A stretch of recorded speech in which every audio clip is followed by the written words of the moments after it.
Memórias Póstumas de Brás Cubas é incontestavelmente um dos maiores romances brasileiros. Muito já foi dito sobre esse livro que já começa com o protagonista morto, e hoje eu conto para vocês os motivos que me fazem achar o Memórias Póstumas tão bom.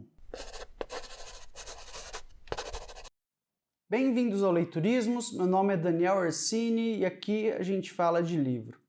Hoje sobre esse monumento da literatura brasileira. Todo brasileiro e todo estrangeiro deveria se ajoelhar e agradecer aos céus uma vez por mês ou a cada 2 meses, dependendo do estado das suas juntas, por Machado de Assis ter nascido e ter escrito esse monstro, essa singularidade artística que é esse livro. Memórias Póstumas de Brás Cubas é um romance absurdamente moderno para o ano em que foi publicado, 1881, em que o protagonista, o Brás Cubas, nos relata a sua vida, mas depois de já tê-la vivida por completo. Ele conta pra gente sobre a sua vida, mas do além, do pós-morte. O Brás Cubas é um dos narradores mais inconfiáveis da história da literatura.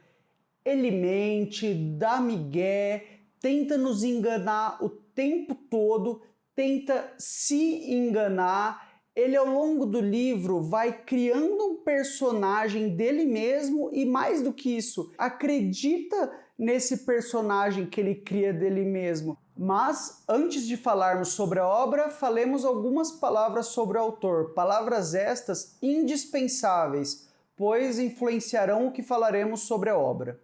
Machado de Assis nasceu em 1839, no Rio de Janeiro, então capital do Império. Seus pais eram Francisco José Pereira, um pintor, filho de escravos alforriados, e Maria Leopoldina, agregada em uma chácara chamada Morro do Livramento. Inusitadamente, os pais de Machado eram alfabetizados, em um país em que os índices de analfabetos chegavam a 80%, e inclusive esse índice mudaria muito pouco nos próximos 100 anos. Quando a gente chega na República Velha, 100 anos depois, o índice de analfabetismo está mais ou menos esse também, alguma coisa entre 80% e 70%. Dessa maneira, o Machado de Assis foi alfabetizado ainda criança em casa, frequentou escolas públicas. Pro nível social dele, ele teve acesso a uma educação extremamente exclusiva no Brasil daquela época. Quando Machado tem 10 anos de idade, a mãe dele morre, ele e o pai dele saem do Morro do Livramento, e quando ele tem 15 anos, ele começa a ter desavenças com a madrasta dele, e sai da casa do pai indo morar no centro do Rio. Ele começa a procurar emprego em jornais e rapidamente nota a inteligência brilhante dele. Aos 16 anos ele já tem emprego fixo em jornais e o resto é história. Ele foi galgando passos até ser reconhecido em vida como um dos maiores jornalistas e escritores brasileiros. Olhando esse percurso do Machado, a vida dele e a inteligência brilhante dele permitiram que ele observasse a elite patrimonialista brasileira da época do Império sem que ele fizesse parte dela, sem que ele tivesse sido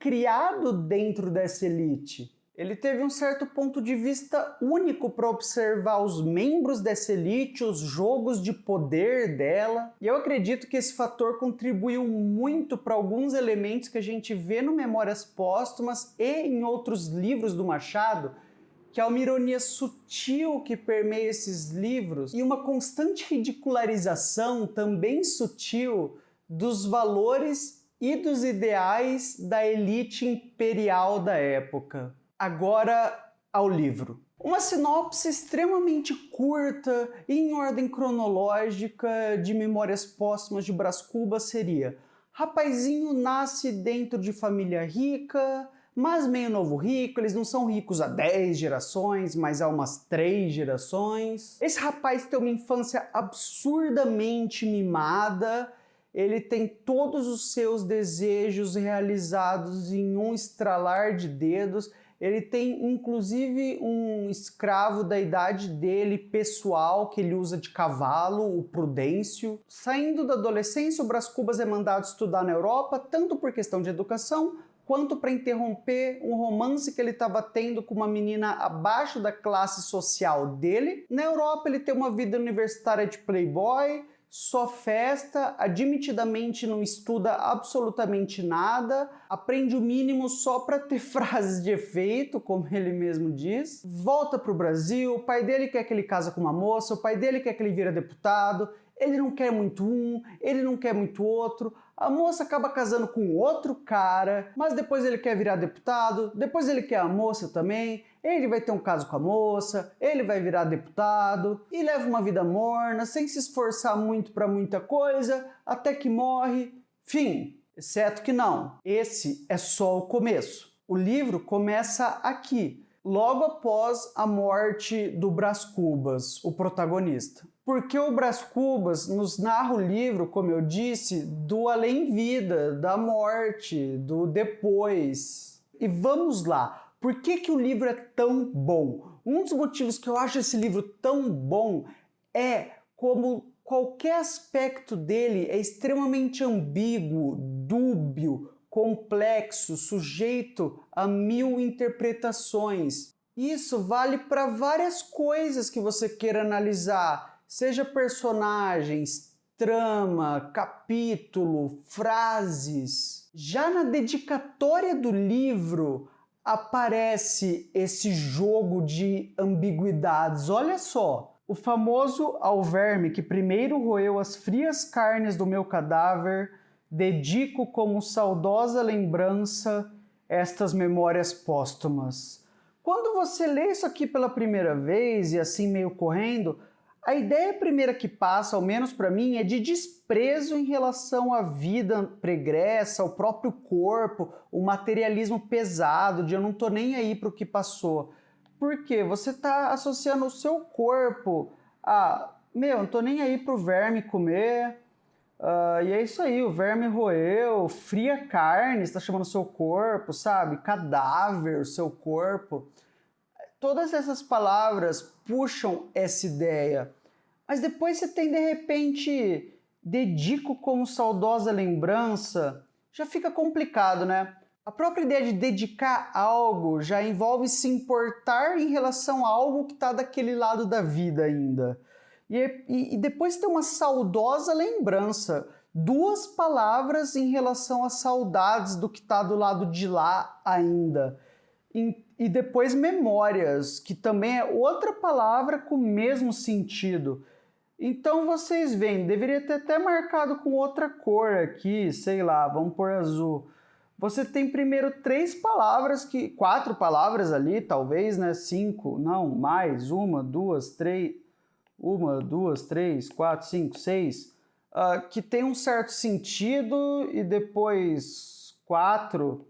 que tem, de certa forma, um sentido oposto. Isso numa análise talvez um pouco rasa, mas ainda assim indica uma certa confusão, indica uma certa tensão entre você tá querendo desprezar aquele mundo anterior, enquanto ao mesmo tempo você tem saudades daquele mundo anterior, você ainda sente alguma coisa por aquele mundo anterior. E olhando de forma global, mesmo com essa ideia de desprezar a carne, de não estar nem aí para os vermes comerem tudo e tudo mais, depois que o Brás Cubas morre, qual que é a primeira coisa que ele faz? Ele toca a vida dele no além, ele segue a luz, faz sei lá o que os mortos fazem? Não. Ele vira a cabeça dele para a própria vida e começa a rememorar ela, a contar ela pra gente. Isso parece a atitude de alguém que despreza o mundo dos vivos, que despreza a própria vida, que despreza o que passou, que quer que os vermes roam mesmo, que acha que o próprio corpo é cadáver, que não tá nem aí pra nada. Não, é contraditório. A mensagem que ele fala e as ações que ele toma se contradizem entre si. Olha então como essa pequena dedicatória, que tem 18 palavras, já cria uma tessitura extremamente rica e cheia de ambiguidades. Essa é uma característica muito forte no Memórias Póstumas que eu adoro. E do que o Brás Cubas morreu? De pneumonia. Mas depois de dizer que foi de pneumonia, ele mesmo diz que na verdade não foi de pneumonia. A causa verdadeira da morte dele foi uma ideia fixa, a ideia que ele teve do emplasto anti-hipocondríaco. Para quem não sabe o que é emplasto é uma palavra chique para garrafada. Uma junção de plantas e outros ingredientes misturada de forma artesanal para curar algum mal específico. Essa ideia do emplasto anti-hipocondríaco, a cura da hipocondria, fica tão fixa na cabeça do Brás Cubas que ele fala que um dia bateu um ar nele, ele ficou um pouco ruim, como só pensava no emplasto, não se cuidou, foi piorando e morreu. Como ele era um cara forte, saudável, com um físico de atleta, ele conclui que não pode ter sido o ar por si só que o matou, só pode ter sido a ideia fixa do emplasto. Faz sentido, né? Eu adoro esse começo, porque o cara tá bolando uma beberagem para curar a hipocondria e ao mesmo tempo ele entra numa trip totalmente hipocondríaca para justificar por que ele morreu, não faz sentido nenhum. E também fica claro aqui um outro motivo pelo qual eu adoro o livro, que é esse elemento de que o Brás Cubas não tá falando só com a gente, ele tá falando muito com ele mesmo também. Ele tá criando um personagem, ele tá criando esse Brás Cubas ficcional com uma dose enorme de auto-engano. Ele tá criando esse personagem que não morreu de ar, que tinha uma ideia fixa, como grandes homens têm ideias fixas, e nunca fica muito claro o quanto que ele acredita no próprio auto-engano que ele cria. Aliás, esse comecinho do livro, as primeiras 25 páginas, acho que é algo assim, 5 capítulos, em que tem o velório dele e ele conta a ideia do emplasto e como ele acha que o emplasto matou ele. É excelente, tanto em ver elementos que tornam um livro tão bom, como em ver o livro ensinando a ler o próprio livro. Logo na primeira página do capítulo 1, ele está narrando o velório dele e fala todo triste, como que só tinha 11 amigos no velório dele, e repete ainda com uma exclamação, 11 amigos. E depois explica que estava chovendo, isso e aquilo. Esse é o movimento que ele faz demais no livro, em que ele parece que está sendo sincero, admitindo uma vergonha, que é que tinha poucos amigos no velório dele. Mas na verdade ele está dando um miguezão, porque tinha 11 pessoas no velório dele. A gente vai ler logo depois, nos capítulos seguintes, que ele vai estar moribundo, que não vai ninguém visitar ele e que ele não tinha 11 amigos de jeito nenhum. Dá para se argumentar que talvez havia um sujeito que considerava ele amigo, mas o Brás Cubas não considerava o cara amigo. Ainda falando sobre o livro, ensinando a ler o próprio livro, vamos olhar aqui o começo do capítulo 2. No começo do capítulo 2, quando o Brás Cubas vai falar do emplasto, ele fala do processo mental dele e faz uma metáfora utilizando a ideia de um trapézio de circo. Ele fala que na cabeça dele as ideias pulam para lá e para cá, como acrobatas num círculo. E paralelamente, como vejam só, é o Brás Cubas quem escreve o livro, as ideias também pulam para lá e para cá nos capítulos sem necessariamente respeitarem uma ordem linear. Vamos pegar a ideia do emplasto, por exemplo. Ele começa a falar dela no capítulo 2, se perde no meio desse capítulo, termina falando que vai voltar a falar do emplasto, mas no começo do terceiro fala da própria genealogia, termina o terceiro falando que vai voltar a falar do emplasto, mas no quarto começa a falar sobre exemplos históricos de ideia fixa, e só no quinto que ele de fato volta a falar do emplasto. E uma última coisa aqui desse começo do livro Ensinando a Ler o Livro, que eu acho muito massa, que é essa canastrice completa do Brás Cubas, em que ele faz esse seguinte movimento, olha só. Ele começa com a seguinte jogada: olha, eu tô morto, agora eu posso falar qualquer coisa que eu não tenho mais vergonha de nada. Então, olha aqui, posso confessar tudo. E aí ele vai fazer o quê? Admitir alguma coisa que ele acha que o interlocutor pode considerar vergonhoso. O que me influiu principalmente foi o gosto de ver impressas nos jornais, mostradores, folhetos, esquinas, enfim, nas caixinhas do remédio, estas 3 palavras, emplasto Brás Cubas. Para que negá-lo? Eu tinha paixão do arruído, do cartaz, do foguete de lágrimas. Então ele fala que uma das coisas que o moveu a fazer o emplasto foi a vontade da fama. E aí depois de fazer isso, ele fala, tô morto, posso admitir tudo, eu queria mesmo era ser famoso. Ele acha que ele abriu a guarda do interlocutor e faz o quê? Enfia junto uma qualidade que ele nunca teve. Porque ele continua como? Assim, a minha ideia trazia 2 faces, como as medalhas, uma virada para o público, outra para mim. De um lado, filantropia e lucro, do outro lado, sede de nomeada. Que filantropia é essa? O Brás Cubas nunca foi um filantropo, ele nunca teve nenhuma atitude filantrópica, sabe? Ele aproveita que ele acha que abriu a guarda do interlocutor e enfia qualidades que ele nunca teve. Esse também é um movimento muito sutil que ele faz ao longo do livro e que eu acho um truque muito massa de migué dele e que é muito fácil passar despercebido. Agora, saindo desse começo e falando de uma outra parte da trama que ocupa uma grande porção do livro, vamos falar do caso de amor extraconjugal entre o Brás Cubas e a Virgínia. Essa relação, de uma maneira extremamente moderna, já é apresentada da maneira mais anticlimática possível ao leitor, também no começo do livro, né? Então não foi tão verdade quando eu falei vamos sair do começo do livro.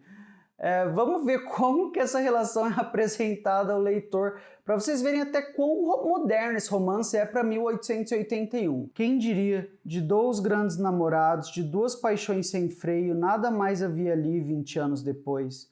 Havia apenas 2 corações murchos, devastados pela vida e saciados dela, não sei se em igual dose, mas enfim saciados. É assim que o grande romance de Memórias Póstumas de Brás Cubas é apresentado ao leitor. Mais anticlimático impossível. A história dos dois é a história de qualquer casal de 2 pombinhos privilegiados no Império Brasileiro. O Brás é apresentado a Virgínia quando os dois têm 20 alguma coisa anos, ela é atrelada de alguma forma a um cargo de deputado, ele não quer muito ela, também não quer tanto cargo. Quando ele começa a querer, chega alguém com mais cacife que ele e acaba ficando com ela. Mas ele também não se importa muito, e nesse meio tempo, inclusive, em que a Virgínia se casou com o Lobo Neves, o cara com mais cacife, tem uma das cenas mais conhecidas, talvez, do Brás Cubas, quando ele conhece uma outra moça, a Eugênia, que é linda, inteligente, educada, mas mancava de uma perna, ou, nas palavras do Brás Cubas, coxa. Como o próprio Brás Cubas coloca com tanta sensibilidade, por que bonita se coxa? Por que coxa se bonita? Tal era a pergunta que eu vinha fazendo a mim mesmo ao voltar para casa, de noite, sem atinar com a solução do enigma. Óbvio que é um falso enigma, né? Para o Brás Cubas só é um enigma porque uma mulher só é interessante para ele, ou talvez um ser humano só é interessante para ele, em algum nível ao menos, se de alguma forma se encaixar nos planos de vida dele. Ele é tão egocêntrico que ele não consegue ver outros seres humanos como fins em si, mas apenas como fins para algo. E a Eugênia, sendo bonita, inteligente, mas manca de uma perna, não se encaixa de nenhuma maneira em nenhuma posição possível dos planos do Brás Cubas. Voltando a Virgília, ela volta à vida social do Brás Cubas, Ele volta a se interessar por ela por ele, mimimi, beijinho escondido, eles têm um caso. Um caso longo, né? Tipo uma escapada, xablau, nada aconteceu, foi um erro. Não, eles começam a ter um caso longo aí, um caso complexo, cheio de altos e baixos, vamos terminar, não vamos. O Brás Cubas, eu nem ia ligar se ela terminasse agora, e depois, não posso viver sem ela, meu Deus. E eu vou falar de 2 momentos desse caso que eu acho que ajudam a mostrar quão complexo é esse personagem, o Brás Cubas. Quão difícil é chegar até ele. A gente já falou bastante do começo do livro, então vamos lá pro finalzinho agora, né? Que não quer dizer muita coisa também, porque o livro começa o cara morto, no final ele tá morto também, vocês entenderam. A Virgília traiu a rolé o Lobo Neves com o Brás Cubas. E o Lobo Neves morre uma hora, ele morre antes do Brás Cubas, não muito antes. E no enterro do Lobo Neves, o Brás Cubas tá lá. E o que ele vê? A Virgília chorando. Isso, por mais que o Brás Cubas não queira admitir, é muito impactante para ele. Olha ali, Virgília trair o marido com sinceridade e agora chorava-o com sinceridade. Eis uma combinação difícil que não pude fazer com todo o trajeto. E depois ele vai dar uma explicação mambembe ali para tentar falar que, não, tudo bem e tal, mas claramente ele não conseguiu aceitar isso. Só que a coisa é mais complexa do que parece, porque o Brás Cubas que narra essa cena já morreu e já viu o próprio velório, que é o primeiro capítulo do livro. Então, vamos voltar para o primeiro capítulo do livro. Parece que a gente não sai do começo do livro mesmo, né? Além dos 11 amigos do Brás Cubas, família, não sei o quê, tinha também uma anônima. E o que ele diz? Contentem-se de saber que essa anônima, ainda que não parenta, padeceu mais do que as parentas. É verdade, padeceu mais. Não digo que se carpisse, não digo que se deixasse rolar pelo chão, convulsa. Nem o meu óbito era coisa altamente dramática. Ela não chorou, não se carpia não chorar. Ele nem precisava ter falado que ela não chorou. Se ele falou é porque ele notou e que foi importante para ele isso. E ao mesmo tempo ele tenta falar como se não fosse importante. Não era dramático, não era nada demais. Mas ele notou, ele falou 2 vezes lá no enterro do Lobo Neves, do marido oficial, ela chorou, depois ele repete. Ela chorou e depois repete. Eu não consegui entender por que ela chorou. E já no dele, ele...